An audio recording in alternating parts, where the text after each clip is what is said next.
단순히 준공이 떨어졌다고 하더라도 이러한 계약 불이행 내용이 있다고 하면은, 그리고 그걸 입증할 수 있다고 하면은 분양계약 해제를 할 수 있고, 분양계약 해제가 안 된다고 하더라도 그에 상응하는 손해배상을 받으실 수 있습니다. 안녕하세요. 법무법인 화담의 추현정 변호사. 박영준 변호사입니다. 여러분, 상가 분양 계약을 체결했는데 자신의 경제 사정이나 부동산 시장의 상황 내지는 시행사가 약속하였던 상황이 달라져 계약을 해지하려고 할 때 어떻게 해야 할까요? 법적 대응이 쉽지 않으니 그냥 포기하고 어쩔 수 없이 분양대금을 전부 납부하고 소유권 이전 등기를 받아야 하는 걸까요?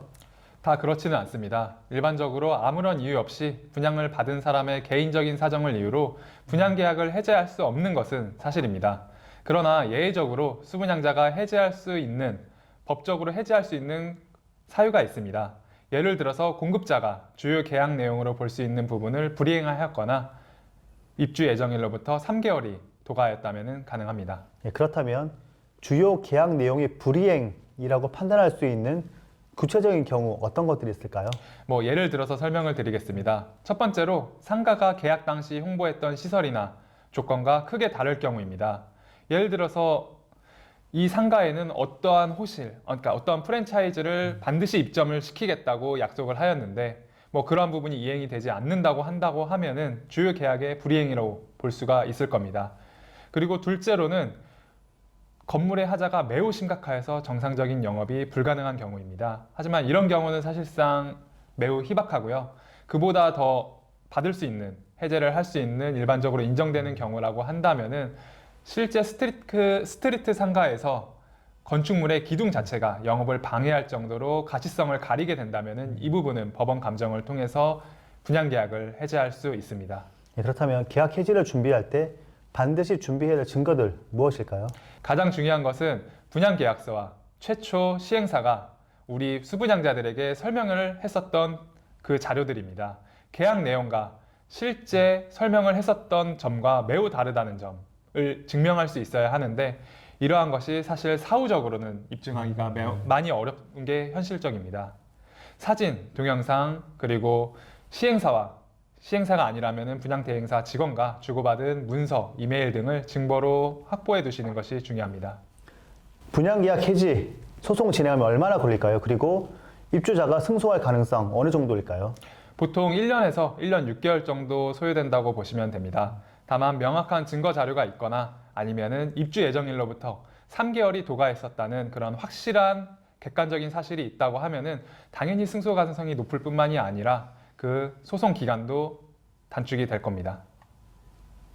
최근에 전국적으로 아파트, 오피스텔, 지식산업센터 등 집합 건물을 분양받는 분들이 건설사를 상대로 분양계약 해지를 청구하는 사건 급증한 것으로 판단되는데 어떤가요?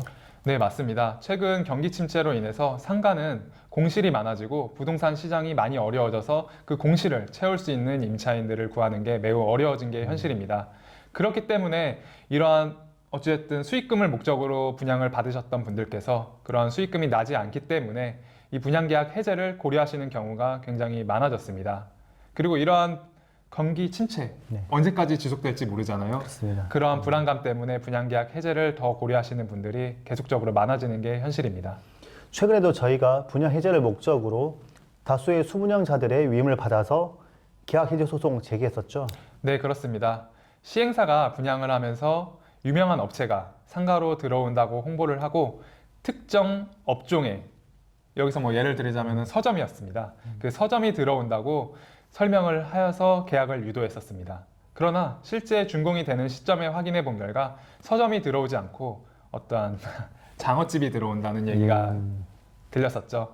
이러한 부분은 사실 시행사와 수분양자 간의 주요한 계약 내용의 위반이라고 판단이 되고요. 이러한 부분이 저희가 진행했었던 사건 같은 경우에는 분양계약서에 기재가 되어 있었고 그 분양계약서에 기재가 되어 있는 것뿐만이 아니라 시행사가 이러한 분양을 하는 과정 내에서 설명을 했었다는 객관적인 증거 자료들을 다 체증을 한 뒤에 소송을 진행하기 때문에 이 부분에 있어서는 저희도 긍정적인 결과가 나올 것이라고 기대를 하면서 소송을 진행을 하고 있습니다. 네. 실제 상가를 분양받기 위해서 봤더니 아주 유명한 서점이 들어오기로 했고, 그럼 서점이 있으면 이제 그로 인해서 많은 유동인구가 들어오기 때문에 그걸 기대하고 들어갔는데 그와 전혀 상관없는 네. 이제 곳이 들어온다고 얘기를 하고 그렇게 설명했던 증거들을 잘 가지고 있다면 소송이 좀 유리하다. 예, 그런 말씀이신 것 같습니다. 네, 맞습니다. 여러분, 상가 해지는 잘못 대응하면 큰 손해를 볼 수 있는 문제입니다. 계약서 꼼꼼히 확인하고 문제가 발생했다면 전문가의 도움을 받는 것이 좋습니다. 네, 맞습니다. 단순히 준공이 떨어졌다고 하더라도 이러한 계약 불이행 내용이 있다고 하면은 그리고 그거를 입증할 수 있다고 하면은 분양계약 해제를 할 수 있고 분양계약 해제가 안 된다고 하더라도 그에 상응하는 손해배상을 받으실 수 있습니다.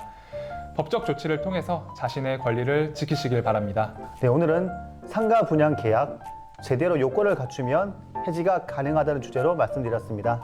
여러분, 감사합니다. 감사합니다.